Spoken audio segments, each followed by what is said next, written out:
Hey folks, I'm Scott Carter with Gatorzone.com. I'm here with my colleague Chris Harry, and we're talking about tomorrow night's Gators men's basketball game at home hosting Missouri. And Chris, this is a team that's, won 13 in a row against SEC opponents, looking to make that a school record 14 in a row. And they're going to have Chris Walker at least available for the first time tomorrow night. I mean, you've seen this guy. What can he bring to this club right now? Well, he's a 6'10" McDonald's All-American, and obviously there's a lot of speculation about exactly what Chris Walker can bring to the team. Nobody really knows per se, but he is a crazy athlete. He's a guy who can get up and down the floor. He has a very, very high motor. Now, he just joined the team in December. So in terms of getting him caught up when it comes to defensive sets, offensive sets, and what have you, the coaching staff has had a little bit of a challenge there. But they are going to unleash this guy a little bit and see what he can do. He can protect the ball around the rim. He can run up and down, and he may make 10 mistakes in a game, but there may be one mistake he doesn't make that ends up on ESPN as a top 10 play. That's the kind of athlete, that's the kind of potential he has. You know, and any time a club adds a guy like this at this stage of the season, they have such good chemistry going right now. How does he kind of come into the rotation and impact from what you've heard from Billy D? Well, Billy D just addressed the media and spoke about that very issue. I mean, they've sat this team down. Billy D has sat this player down and said, okay, we've talked a lot about you, but this is no longer about you. This is still about our basketball team, and it's a very good basketball team. Obviously, you mentioned this team has won 13 straight. They have a 2-game lead in the SEC.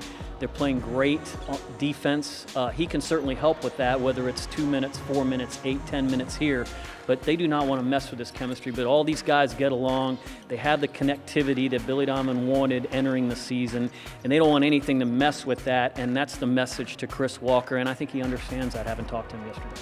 When you talk about this Gators team right now, you know, you can't not talk about their defense. I mean, this defense has been spectacular lately.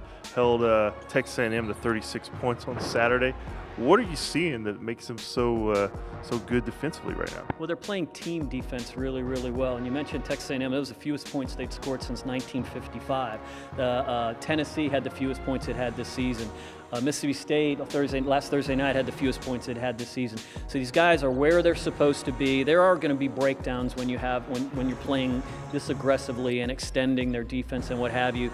But they're communicating so well, and it really starts with Patrick Young inside. He is the best post defender in the country. He's spectacular in pick-and-roll defense, and these guys are really communicating. They're on their switches, they're on their hedges, they're on their corrals, all those things that you see them doing on the perimeter. They're doing really well, and it's starting to spill over. Now, having said that, they got quite a challenge with Missouri coming. Missouri lost at home to Kentucky. They're a very good team. They play great on the perimeter. They have 3 6'5" guards who can all score, and so getting back on defense, matching up, not leaving these guys open is going to be quite the challenge for this team Tuesday night. All right, guys, Tuesday night it's going to be Florida and Missouri at the O-Dome. Florida can win its 28th game in a row at home, 14th in a row overall, and 20th game of the season, which in the game notes, one thing that stuck out to me is if they do this, it'll be the longest stretch other than Duke and Syracuse to win 20 games in a row under one head coach, and that's obviously Billy Donovan, a pretty impressive streak there. So we'll hope to see you there. Thanks.